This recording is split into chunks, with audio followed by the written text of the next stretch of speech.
Hello everyone, let's talk about what line coding is and how it is implemented. It is very important in the modern digital communication. What line coding is? Line coding is a technique in digital communication that converts binary data, ones and zeros, into a digital suitable for transmission over a communication channel, essentially representing the data as voltage levels that can be interpreted by the receiver. As you can see here, the digital data is converted into digital signal using the line coder, encoder. It is crucial in digital communication as it defines how data is encoded into signals for transmission. Let's demonstrate how different line coding techniques represent the same binary sequence 0, 1, 0, 0, 1, 1. Here are the types of line coding methods that we are going to witness. We have unipolar, polar and bipolar non-return to zero, unipolar, polar and bipolar return to zero, and finally polar Manchester.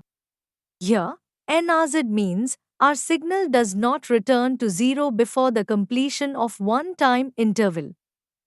RZ means our signal returns to zero at half of that interval. Let's dive right into it.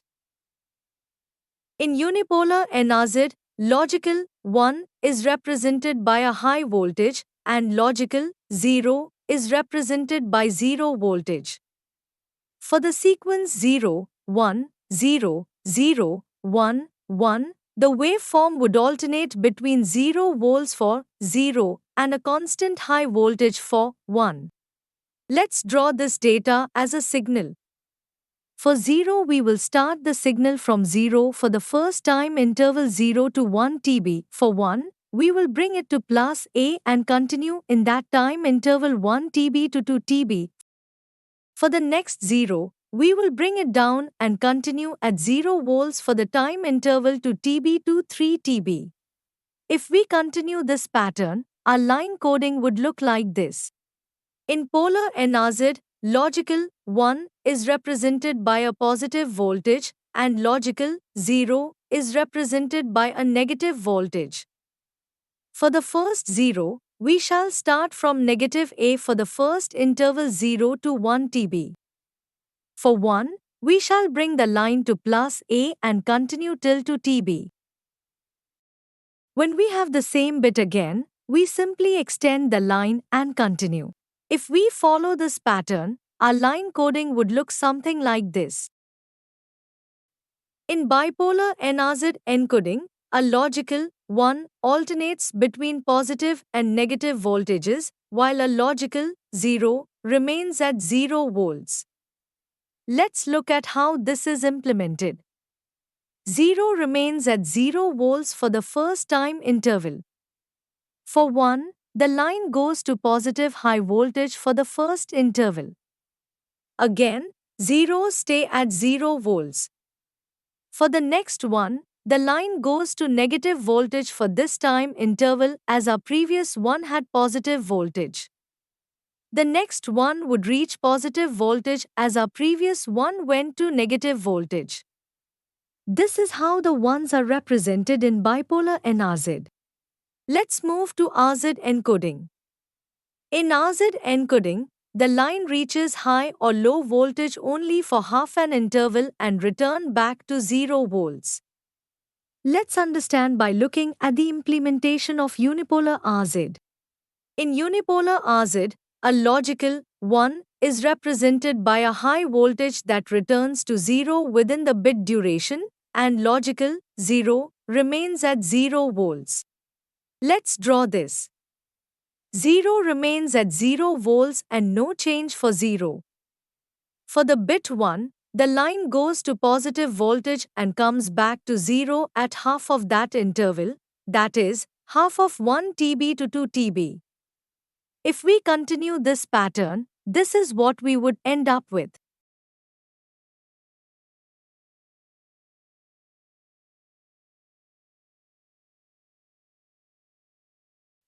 In polar RZ, the logical 1 reaches positive voltage and 0 reaches negative voltage.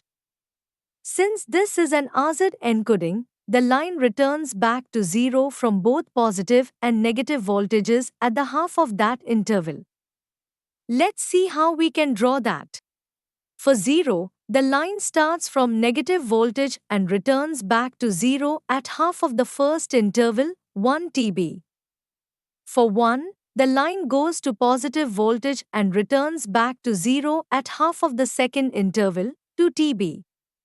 If we continue this pattern, the signal would end up looking like this. Here we must note that when we get the same bit consecutively, we must not continue the line, instead we must return back to 0.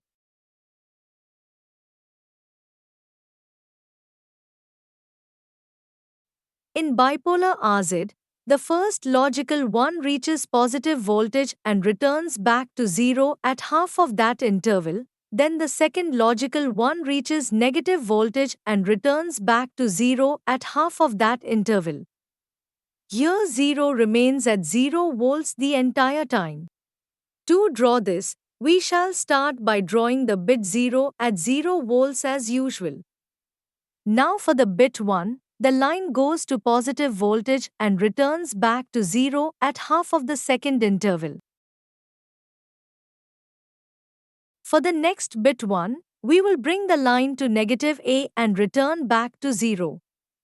This is very similar to bipolar NRZ, but we need to return back to 0 for every half interval.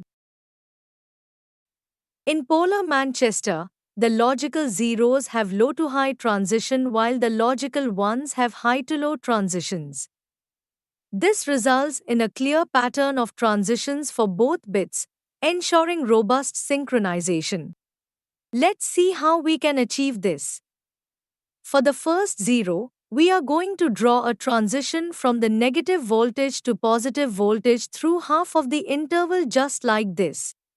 For the bit 1, we are going to draw a transition from high to low through half of the interval. If we encounter a situation with two zeros next to each other as the data, the transition will happen through half of the first interval, and the second transition, that is for the second 0, the transition will start in the next interval.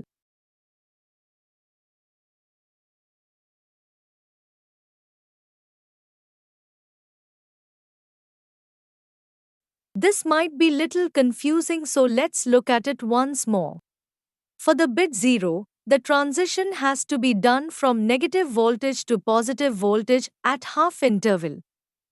For the bit 1, the transition has to be done from positive voltage to negative voltage at half interval. When we have two zeros, the transition has to be done from negative voltage to positive voltage. Then, for the next 0, the transition has to again start from negative voltage to positive voltage. Similarly, for 2-bit 1s, the transition has to be done from positive voltage to negative voltage at half interval. Drawing polar Manchester is a little bit confusing, but if we know which transition to use and how to jump from one transition to the next transition, it is going to be easy to draw. Now that we know different types of line coding and we discussed how it is done, can you try your own example? If you faced any problem, feel free to approach our team. Thank you for your attention.